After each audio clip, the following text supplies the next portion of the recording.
오늘은 5월 31일 출애굽기 24장 12절부터 18절까지의 말씀입니다. 12절 말씀 보니까 하나님께서 모세를 다시 산으로 부르셔요. 자, 12절 읽어볼게요. 여호와께서 모세에게 이르시되 너는 산에 올라 내게로 와서 거기 있으라. 내가 그들을 가르치도록 내가 율법과 계명을 친히 기록한 돌판을 내게 주리라. 하나님께서 모세를 산으로 부르신 이유는 하나입니다. 뭐냐면 지금까지는 하나님께서는 모세에게 구두로 말씀을 선포했거든요. 하나님이 모세에게 구두로 말씀하시면 모세가 그 말을 들어요. 그리고 그 말을 들었던 것들을 이스라엘 백성들을 모아놓고 선포했어요. 근데 그런 과정이 있었는데 이번에는 하나님께서 뭐라고 하시냐면 내가 내 명령을, 내 규례를, 내 율법을, 법을 내가 돌에다가 직접 새겨줄게 해서 두 돌판에, 돌 하나가 아니고 두 개의 돌판에 그 법을 새겨놓았다는 거예요. 이게 뭐예요? 십계명이에요. 이게 하나의 율법이에요. 두 돌판을 만들어 줬다라는 거예요.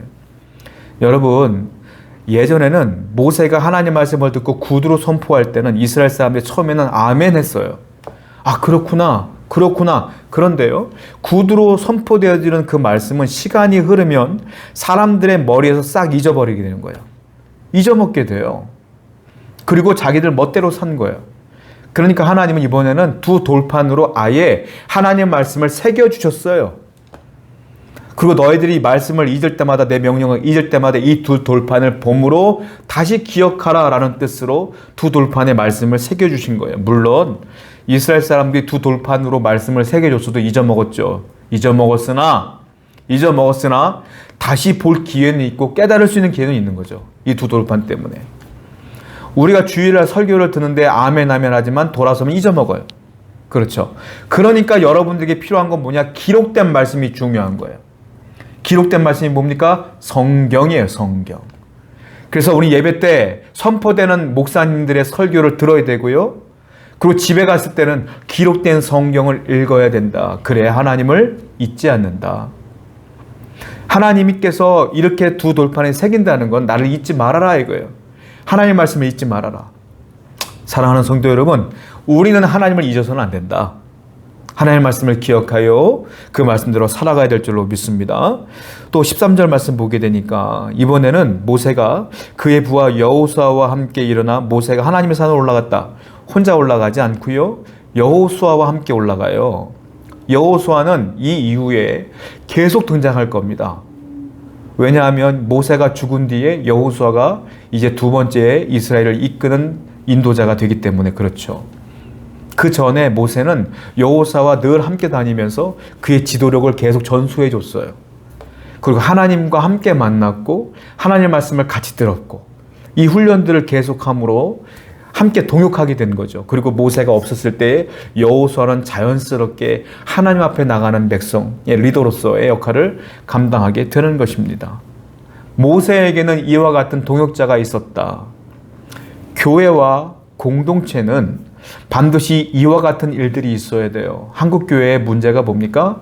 카리스마 넘쳤던 목사님이 은퇴하거나 부재 중에 있을 때 그 교회는 와르르 무너지는 경우가 너무 많았어요. 그러므로 이때를 대비하여 모세 못지않은 영도자 여호수아를 하나님이 준비하신 것처럼 우리도 서로 합력하여 준비해야 된다는 거죠. 그러므로 교회는 목회자와 성도가 늘 공동체에서 합력하고 같이 일하며 같이 하나님의 뜻을 향하여 나가야 된다는 거예요.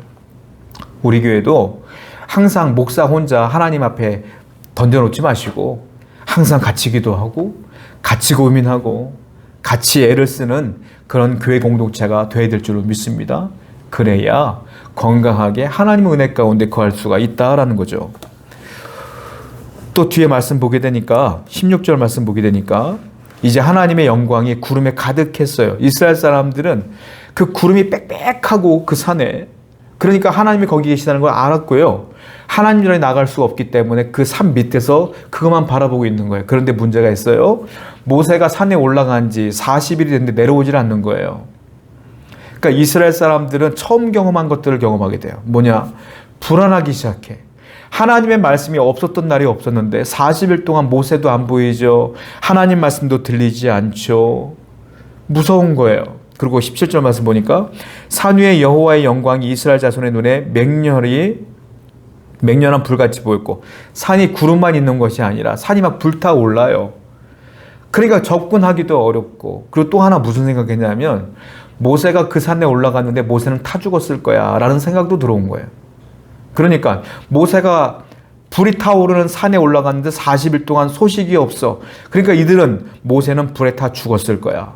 그리고 그 산에 우리가 올라갈 수도 없고 40일 동안 하나님이 이스라엘에게 직접 말한 것도 없으니 불안하고 두려울 수밖에 없죠. 그러니까 어떻게 돼요? 나중에 그들이 우상을 만드는 법을, 우상을 만들고 우상을 섬기는 일을, 죄를 범하게 되죠.